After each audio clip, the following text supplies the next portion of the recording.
Now, the statistics surrounding kidnapping in Nigeria are staggering. According to recent reports, our nation has experienced a significant increase in the number of abductions in the FCT and also, all around Nigeria in recent years, with both rural and urban areas being affected.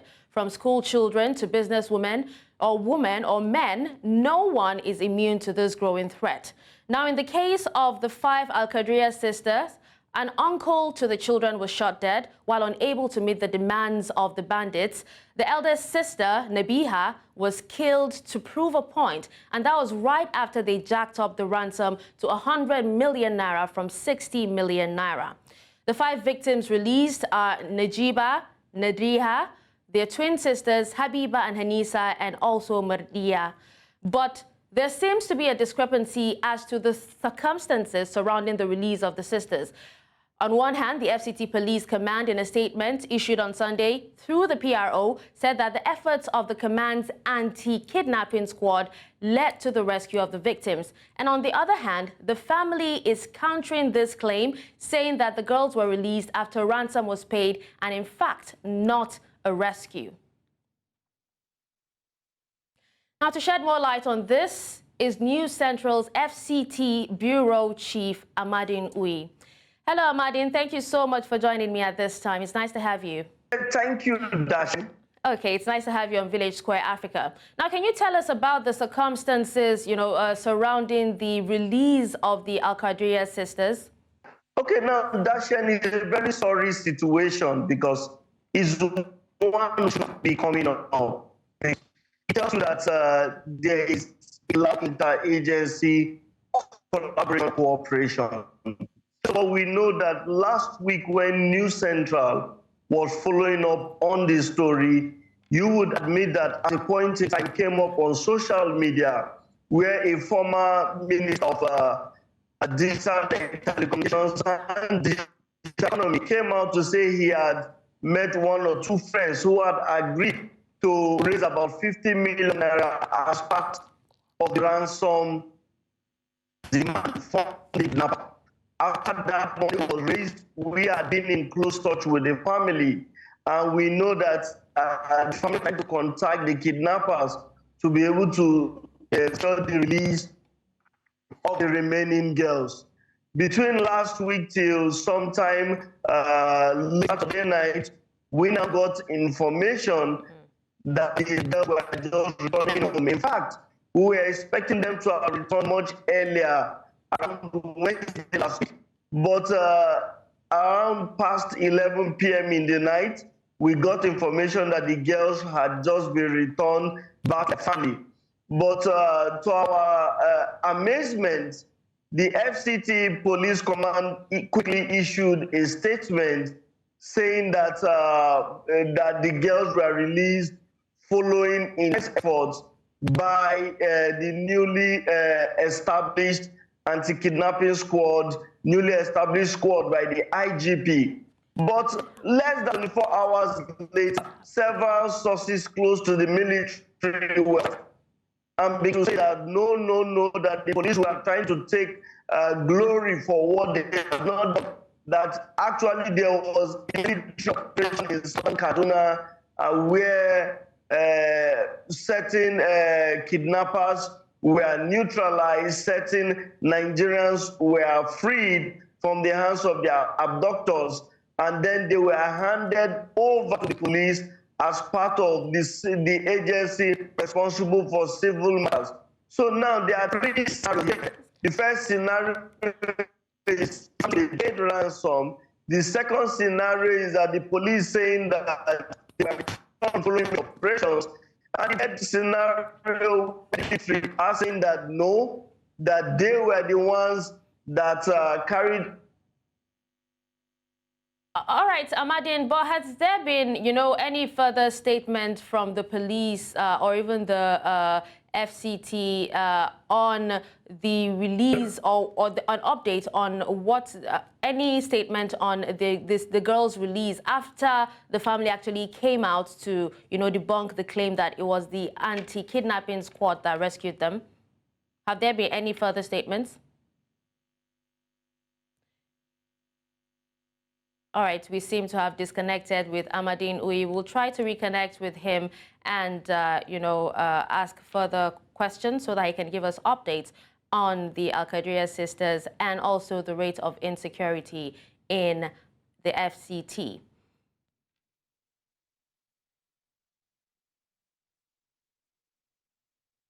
All right, so we'll have a look at, I'll just take a look at live pictures from the inauguration in Liberia at the moment. The message, a selection by Amanda Grains Wallow.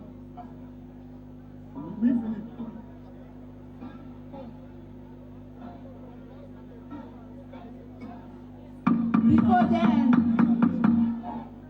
please have your seat or take protocol and announce our exit. Have your seat who asked the security, EPS, the military, to kindly help us to clear the aisle. Please help us to clear the aisle. We ask the security to kindly help us to clear the aisle.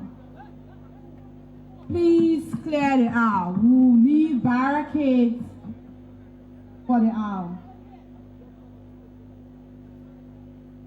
Please clear the aisle. Please clear the aisle. General Johnson will need help. Please clear the aisle.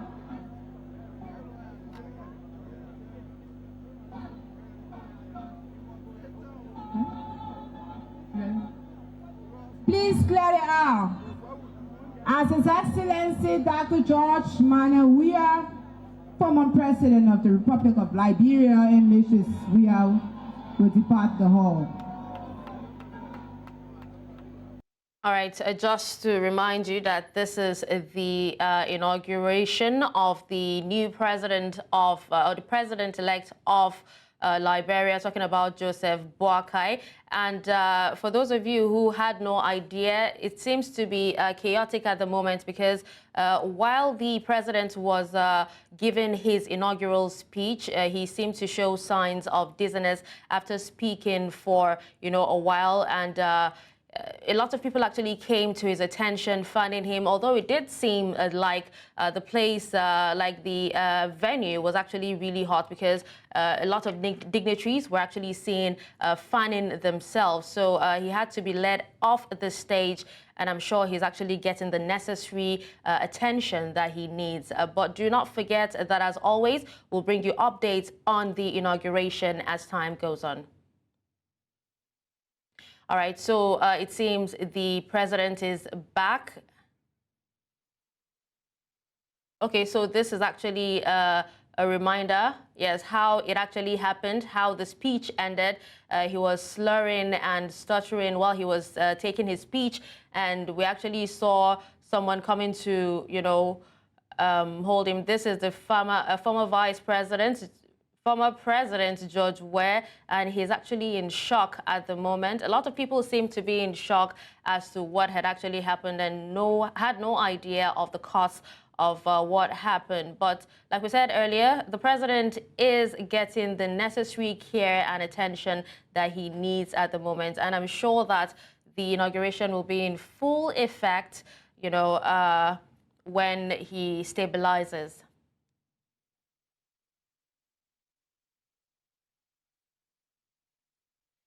Now we're coming back to VSA, and just before we actually, the interruption, we're speaking with Amadin Uyi. He's the Bureau Chief, News Central for Abuja, and he was actually talking about the spate of insecurity in the FCT, and he was giving us details and updates on the Al-Qadria sisters. Hello, Amadin. Thank you so much for joining us or rejoining us. Thank you, Aisha. Nice to have you back. All right, so I was actually asking, just before you, the connection actually broke, I was actually asking if the police has actually released any other statement in light of what the Al-Qadria family has actually said, saying that no anti-kidnapping squad came to rescue them, but the kidnappers decided to let them go. As of this morning, I have not heard from police to clarify the incidents that happened throughout the weekend. We are hoping that the police and the Nigerian will sit together as sister security agencies and then be able to come out clean to Nigerians on what exactly happened. But as of now, Nigerians are still confused. We are hoping that the air will be cleared in the shortest possible time. All right, Amadin, now the natural occurrence should have been, an investigation into the kidnapping of these sisters and every other resident in Abuja that was kidnapped in the last 1 week or 2 weeks. No, I just want to know, have there been calls for an investigation at all? And if yes, what is it saying? What are the investigations actually saying? I think if I would go back the last 1 week, at a forum last week, the FCT minister said that certain informants have already been arrested. And I know that between Wednesday last week, we've seen intense military action, several kidnap gangs have been busted. 7 Nigerians have been freed. That tells you that to an extent, security authorities are trying to live up to their responsibilities. Remember that the president had met service chiefs sometime last week to also get an update on the insecurity, which is now manifesting itself as kidnapping. And then we know that the city minister, within his own capacity, has said it in several meetings he had met with stakeholders, that he has a mandate from the president. He met with stakeholders at the Buhari area, he met with at the Boakai area. He was meant to meet with stakeholders at the Kuje area, but the Kuje could not hold. I'm hoping that sometime this is given. But all in all, we've seen a flurry of activities from the federal government. Though some say it's reactive and it should have been proactive, but one thing is clear is that citizens have been freed from the clutches of kidnappers just within the last 5 to 7 days. All right, Amadin, now we know that with this, spate of kidnapping, a lot of people in Abuja are scared at the moment. How has the local community in Abuja responded to the harrowing events that are actually occurring in the FCT and, especially the release of the sisters? I think the Nabeeha mother, unfortunate, and the kidnap of her sisters has sparked. All right, so we'll still touch base on, the inauguration of the president of Liberia. Remember, just a few moments ago, the president, while on his inaugural speech, seemed to have shown, signs of dizziness. So he had to be taken off the stage where the inauguration speech ended abruptly. And we actually saw, while he was giving his speech before the incident happened, we saw the presence of former president of Nigeria, Chief Olusegun Obasanjo. We also know that the vice president, Kashim Shettima, is in attendance alongside other top dignitaries. And right now, we're actually seeing that some of the chairs are empty. We really, really hope that this inauguration continues, or it's rescheduled. What a way to actually, to actually start. A lot of people are complaining about the fact that, his age has actually taken a toll, on him. And like we said earlier, he's getting the necessary care and attention that he is supposed to. And we hope that, it is sorted out as soon as possible. Sadly, we will not be able to reconnect with Amadin today, but we do hope that, with time, he would speak to us more on this. So we'll take a quick break, and when we return, VSA comes back, and we will delve into femicide in Kenya. Stay with us.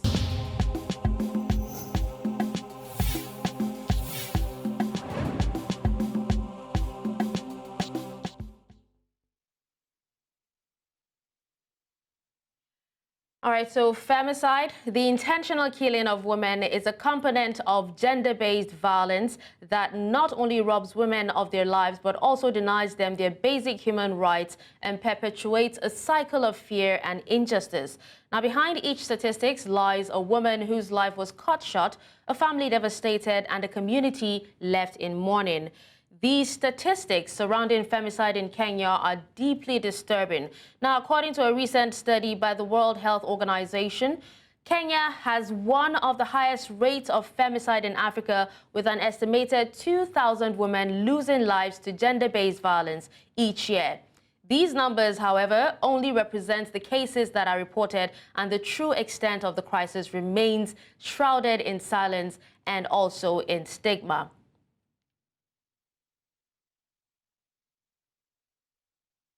Now joining us to speak to us further on this is Rachel Stephanie Akiniyi. She's a poet, a human rights activist in Nairobi, Kenya. Hello, Rachel. Thank you so much for joining me at this time.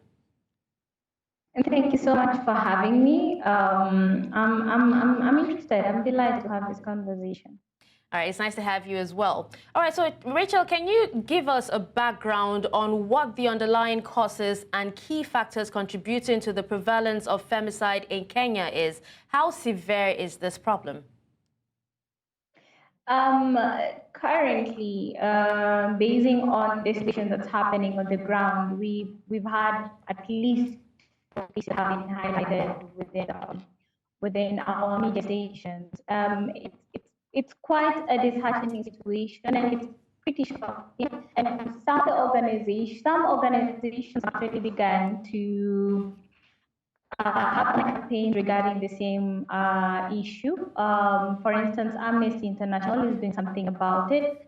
And on the 27th, we're supposed to be having marches being organized by Akiniyi, and it's bringing all women all over the country, especially in Nairobi and in Mombasa, to be able to highlight the situations.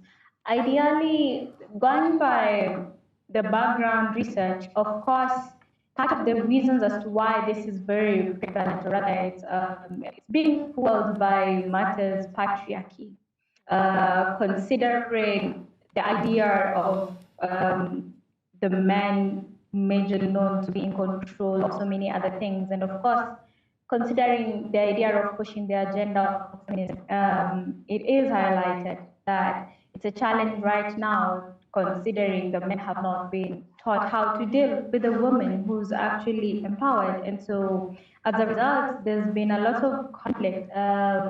Most of the cases that you have actually highlighted are as a result of intimate partner violence. And when we talk to these men, research has it that they give very interesting reasons from, of course, infidelity. There are other reasons is, of course, on matters jealousy and distrust from the women, I guess. But ideally, if you look at the broader picture or prospect of this, I wouldn't want to be biased. However, it feels like the men are just trying to ensure that they do not lose control in a society where currently the women have no voice. That's what I would say regarding some of the factors that are actually perpetuating this situation. All right. And of course, there's the aspect of, yes? Yeah, please go ahead. Yeah, and of course, there's the aspect of, if I'm looking at a student, I'm currently a student at the USIU, and ideally, you do realize that when you're in campus, you really don't want to tell people what you're doing with your life. And sometimes it's unfortunate that you fall into the wrong hands and get to go to the Airbnbs with these men that you probably meet online. And as a result, for instance, the most recent case that we had for Mweni was she got kidnapped and they were requesting for 500,000 shillings as ransom. However, before that could actually be given to this criminal, she was found dead. So there are a couple of factors that definitely fuel the issue of femicide in Kenya. All right, Rachel, now let's examine the challenges faced by survivors and their families as they navigate a legal landscape, this legal landscape has actually been accused to have often failed to hold perpetrators accountable. How does the justice system in Kenya address cases of femicide, and what improvements do you think are needed? I'll be very honest. There's been a lot of complaints regarding the delays when it comes to getting justice from the governmental agencies. I know the chairman of the Kenya Women Parliamentary Association, Sankaire, had even voiced this and had actually requested the government agencies to speedy the results of these cases. I mean, justice delayed is more or less like justice denied, you know? And I am glad that at least the Ministry of Interior has been called to action and is actually trying to do something about it. For instance, currently, there are a couple of directives that have been given to the Airbnbs. For instance, they are expected to actually record the current and the accurate log of the vehicles that are coming in. They have to have their CCTVs set so that it's also easy to be able to handle these cases. There's also the aspect of the retaining of identification documents of visitors before they actually exit, until they actually exit. Yeah, so I would say it's been a bit slow, but of course there are certain measures that are now currently being put in place, and I believe hopefully by this March that's going to be done on the 27th of March of this month of January, I believe we're going to be having more policies implemented towards speeding these cases and also just protecting the girl child in this current situation and times. All right, this is actually quite a distressing, issue happening in Kenya, and we've seen a lot of people come out to protest, even online on social media, with so many hashtags. Now, something has actually, come to the fore that instead of showing compassion and empathy towards the victims, and also holding perpetrators accountable, most people have actually resorted to blaming and stigmatizing the victim. Now, what steps do you think should be taken to change societal attitudes towards men and also address the impunity that is often associated with femicide cases? Just in a few minutes, please. We're about to wrap up. I think first things first, drumming it into people's heads that everyone deserves human rights. And secondly, of course, it's hard to continue sharing the victim stories and being blamed for it. But I think the more we continue to speak out about these situations, the more we continue to bring about activism in the discussion, then there'll definitely be a change of mindsets regarding the same. And of course, as much as the focus it is true that for quite a number of years, the focus has shifted to the women, but I think it's probably also time to also